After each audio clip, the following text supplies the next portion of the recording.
పశ్చిమ గోదావరిలో చూద్దాం. ముందుగా ఉమ్మడి తూర్పుగోదావరి జిల్లాలో ఉన్న 19 సీట్ల గెలవబోతున్నటువంటి పార్టీలకు సంబంధించిన అప్డేట్ మనం చూస్తున్నాం. ఎగ్జిట్ పోల్ సర్వేలో బీజేపీ, టీడీపీ, జేఎస్పీ కూటమి 14 నుంచి 15 గెలవబోతోంది.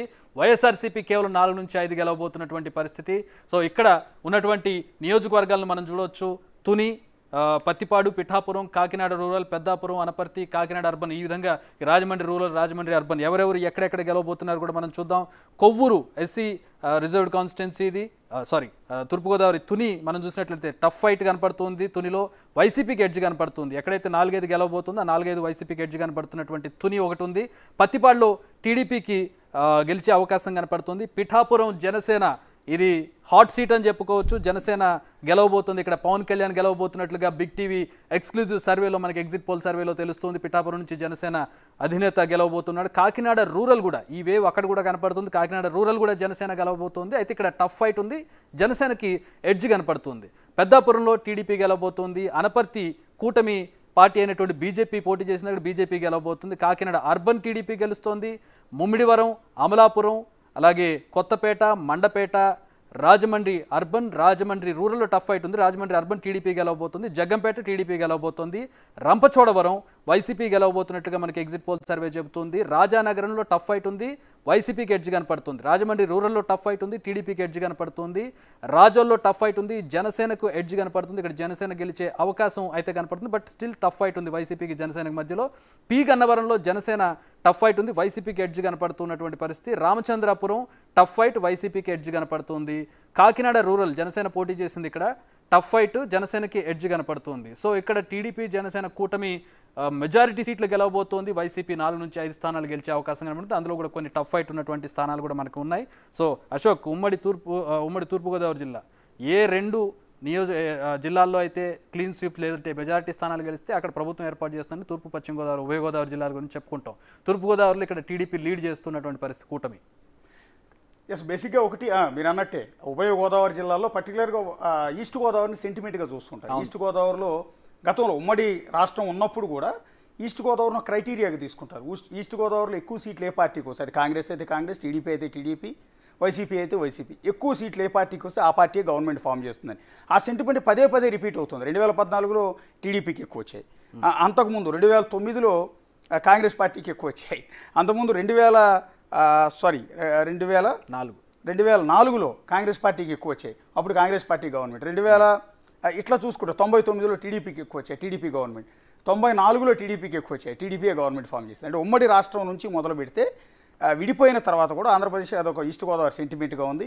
సో ఇదే క్రమంలో ఈసారి మెజార్టీ సీట్లు కూటమికి అంటే బీజేపీ, టీడీపీ, జనసేనకి రాబోతూ ఉన్నాయి. అది మనం బిగ్ టీవీ చేసిన ఈ ఎగ్జిట్ పోల్స్లో రావటం అనేది. కాకపోతే ఇక్కడ ఒక ఈక్వేషన్ ఏమని ఉందంటే టీడీపీ, జనసేన, బీజేపీలో గోదావరి జిల్లాలు 2 కూడా క్లీన్ స్వీప్ చేస్తాయన్న ఆలోచనలో కూటమి ఉంది. ఎందుకంటే అది పవన్ కళ్యాణ్ ఈక్వేషన్ చాలా ఎక్కువగా ఉంది, కాపుల ఈక్వేషన్ చాలా ఎక్కువగా ఉంది, టీడీపీ, జనసేన మీద విపరీతమైన సింపతి ఉంది. ఈ నేపథ్యంలో 19 స్థానాల్లో కనీసం 18 స్థానాలు టీడీపీ కూటమి గెలుస్తుంది అని మొదటి నుంచి ఎక్స్పెక్ట్ చేశారు. కానీ అది 14-15 స్థానాలకు పడిపోవడం అనేది కొంత కూటమికి ఎఫెక్టే నిజానికి. కానీ లాస్ట్ ఎన్నికల్లో మీరు చూడండి, అదే ఈస్ట్ గోదావరిలో, ఉమ్మడి ఈస్ట్ గోదావరి జిల్లాలో ఒకే ఒక మండపేట స్థానం మాత్రమే టీడీపీ గెలవగలిగింది. ఒకే ఒక స్థానం గెలిచింది. 19 స్థానాల్లో ఒకే ఒకటి గెలవగలిగింది.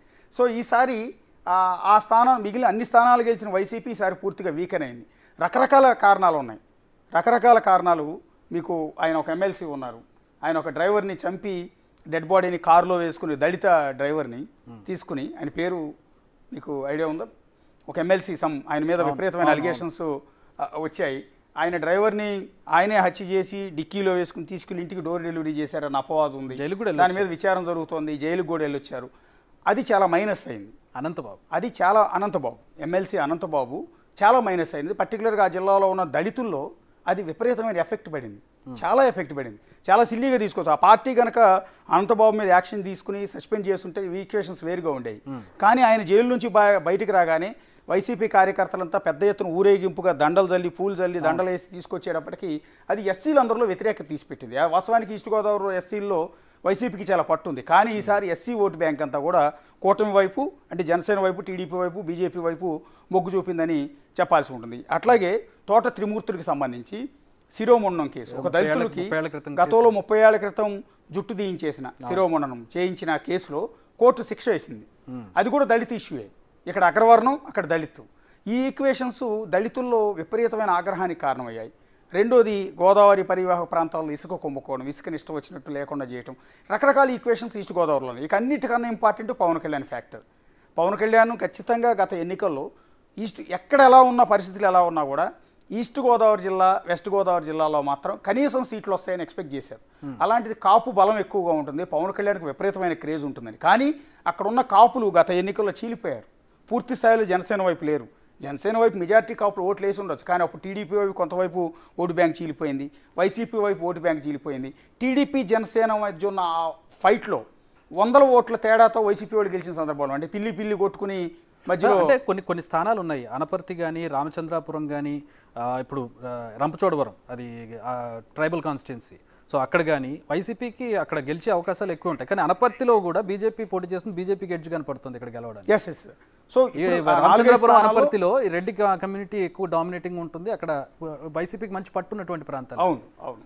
అయితే ఈసారి మీరు చెప్పినట్టే పిఠాపురం చాలా కీలకమైన కాన్స్టిట్యున్సీ. పిఠాపురం చుట్టూ స్టేట్ పాలిటిక్స్ అన్నీ కూడా ఎదురు చూస్తున్నాయి. అక్కడ వంగాగీత ఖచ్చితంగా గెలుస్తుందని వైసీపీ బలంగా చెప్తోంది. జగన్మోహన్ రెడ్డి లాస్ట్ మీటింగ్ కూడా ఎన్నికల ప్రచారం అక్కడే పెట్టారు. శక్తియుక్తులన్నీ అక్కడ శక్తియుక్తులన్నీ మోహరించారు. అనేక మంది మంత్రుల చేత ప్రచారం చేయించారు. మండలానికి ఒక మండలానికి ఒక నాయకుడిని పెట్టారు. విపరీతంగా డబ్బు ఖర్చు పెట్టారు. అయినా కూడా పవన్ కళ్యాణ్ ముద్రగడను మోహరించారు. అంత చేసినా పవన్ కళ్యాణ్ భారీ మెజార్టీతో గెలవబోతున్నాడు అనేది ఎగ్జిట్ పోల్లో క్లియర్గా ఉంది. నో డౌట్ ఎడ్జ్ కూడా రెండో పార్టీకి లేదు. పవన్ కళ్యాణ్ పిఠాపురం నుంచి గెలవబోతున్నారు. ఎవరో వేశారు నంబర్ ప్లేట్ మీద, బైక్ నంబర్ ప్లేట్ మీద పిఠాపురం ఎమ్మెల్యే తాలూకా అని ఒక జనసేన కార్యకర్త వేసుకున్నట్టు దాన్ని అట్లాగే ఉంచుకోవచ్చు.